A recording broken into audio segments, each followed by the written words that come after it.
What's up, everybody? Welcome to a Sunday edition of The Squeeze. I am Tyler Conium. The time has arrived. Now, we can all pretend that sports betting is fun all year round. Listen, I love baseball. I love the NBA. I love MLB. There's something about football Sunday that it's the reason it's the most popular sport in North America. It's the reason it's the most popular betting sport in North America. You get to sit on the couch for like 12 hours and watch all the games. They all happen in one day, minus, Thursday and Monday. All the games happen at once. You can have tons of bets. You can have your fantasy. There's pizza. It's the crisp. You just can't beat it. And it's week one in the NFL. Apologies for no video yesterday, as I mentioned in the video previous to that. If you didn't hear that one, life's a little bit different now. There's a little bit more work going on. And it's going to be hard for me to do this each and every day aside from Tuesday. So it might be 5 days a week. It might be 4 days a week. I'm not going to stop doing these, but I don't get paid to do this. This is a YouTube channel with 100 or so subscribers. And as much as I appreciate, trust me, my goal was 100 subscribers. I've already reached my goal of this channel, and this channel gave me the opportunity that I have now.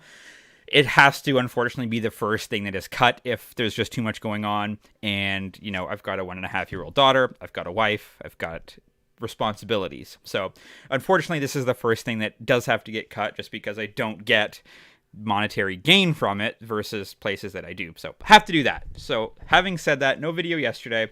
But we are down 2 units on the week. So, it's time to turn it around in the NFL. If you're in the Discord, I have so far today 1, 2, 3, 4, 5, 6, 7.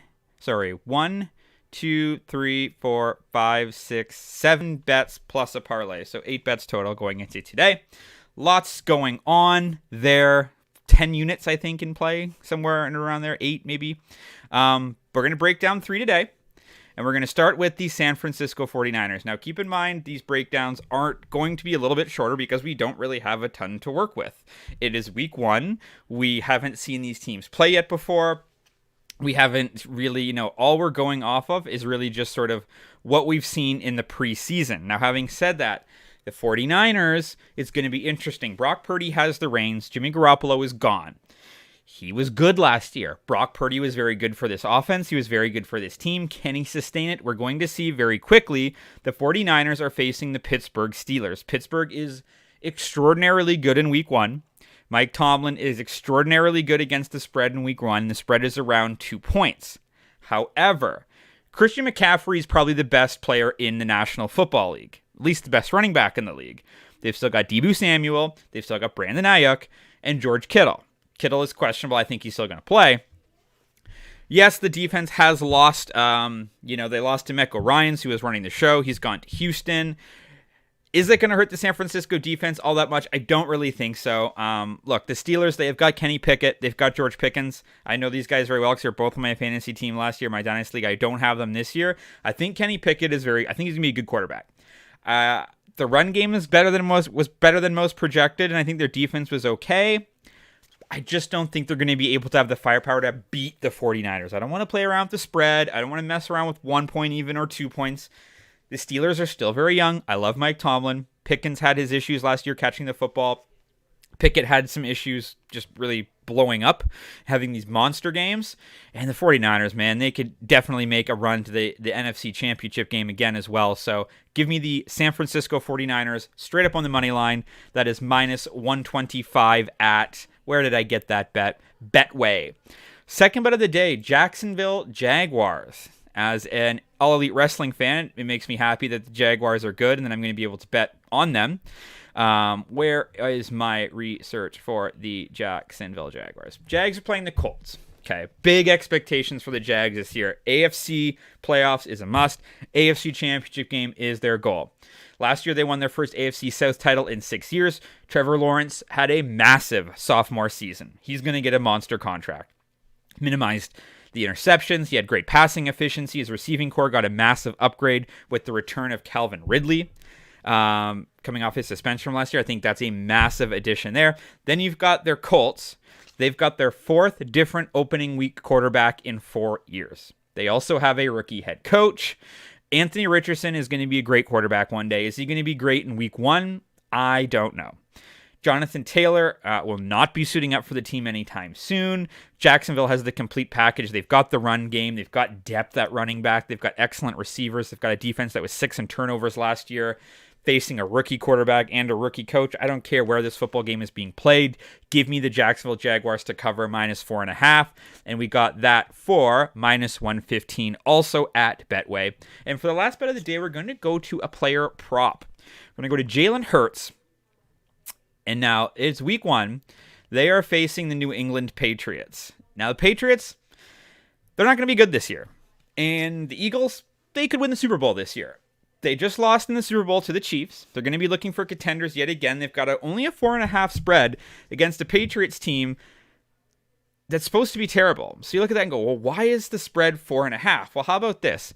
In the past 23 seasons, the Super Bowl runner-up has gone 4-19 ATS in week 1 the following season.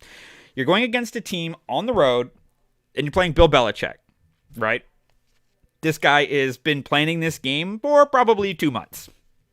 And they're going to try to shut down the run. They're going to try to shut down Jalen Hurts. Can he do it? Sure. I just don't see Jalen Hurts being able to throw all over New England here. I'm going to take under 242.5 passing yards. This is -113 at FanDuel. When you look at, Jalen Hurts passing games last year, we can throw out the playoffs if we want, right? Because it's the playoffs. But if you want to, he had 304 yards in the Super Bowl, okay? Previous to that, that week against San Francisco, 121 yards. Against the Giants, 154. In the final week of the season, also against the Giants, 229, right? Again, this is set at 242.5. To find the last time he went over that total, you're going to go to week 17 against Chicago. They scored 25 points. He had 315 yards, but he just doesn't. He went over 242 last year 1, 2, 3, 4, 5 times. And they went all the way to the Super Bowl. So you're looking at 17 plus 3. In 20 games, he only went over that total 25% of the time. You're facing Bill Belichick, who's at home in week 1. I do not think the Eagles are going to stomp all over the Patriots like some people expect. I also like the under in that game, but that's a different story. So for that reason, give me Jalen Hurts under 242.5 passing yards for -113 at FanDuel. Get in the Discord. Let's talk NFL football. If I have more plays during the day, I'll be throwing them in there as well. A ton going on in the NFL today. I absolutely love it. I'm so excited. So my 3 bets for today, give me the San Francisco 49ers on the money line, -125 at Betway. Give me the Jaguars to cover, -4, also at Betway for -115. You can also get 4.5 for -105. I like the 4 because it's a round number. And give me Jalen Hurts under 242.5 passing yards for -113 at FanDuel. As always, drop a comment if you're fading or following. You can follow me across all my social channels linked in the description. Your audio is on Apple and on Spotify. Have a great Sunday, and let's talk sports.